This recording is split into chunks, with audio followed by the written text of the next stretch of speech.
Hyderabad is known for its hospitality. It's also known for its very business-friendly environment.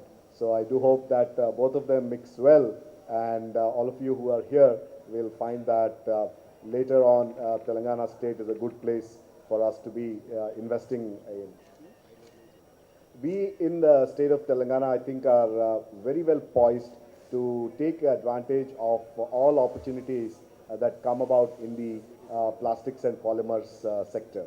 As Dr. Nayak had mentioned, if you look at some of the big sectors where plastics and polymers are consumed, whether it is in the pharma, life sciences sector, food processing and agro businesses, or in the aerospace and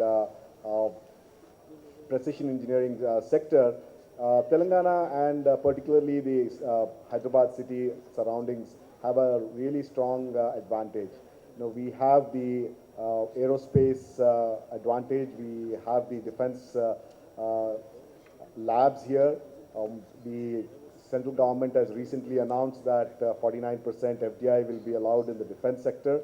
So we are very hopeful that we can take advantage of this aspect here, and that the plastics and polymer sector will really see some solid growth within our state.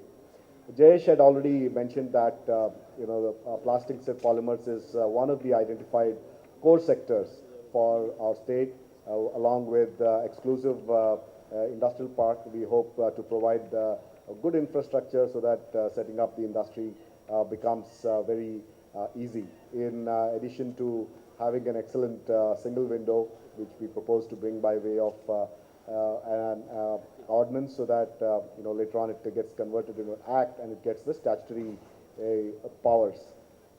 Sir, we would like to thank the Department of Chemicals and Petrochemicals, being supportive to the state of Telangana, especially on the CIPET. It's one of the premier institutions for plastic engineering and technology.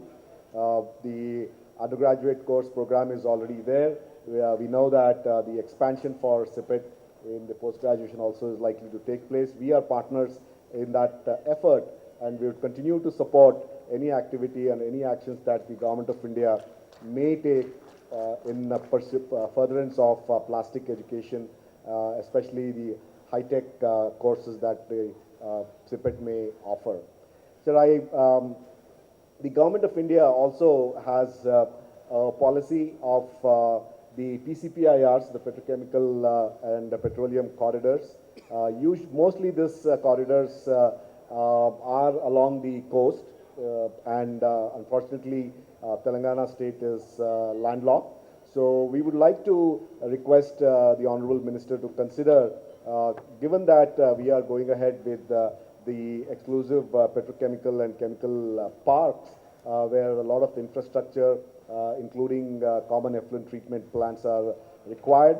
We would like to propose to the Honorable Minister for kind consideration whether the Government of India can support us similarly to the lines of what is done in the PCPIR corridor, because some of the landlocked states cannot take advantage of the overall concept of the PCPIR, which is a really good concept, and we do hope that this request is considered.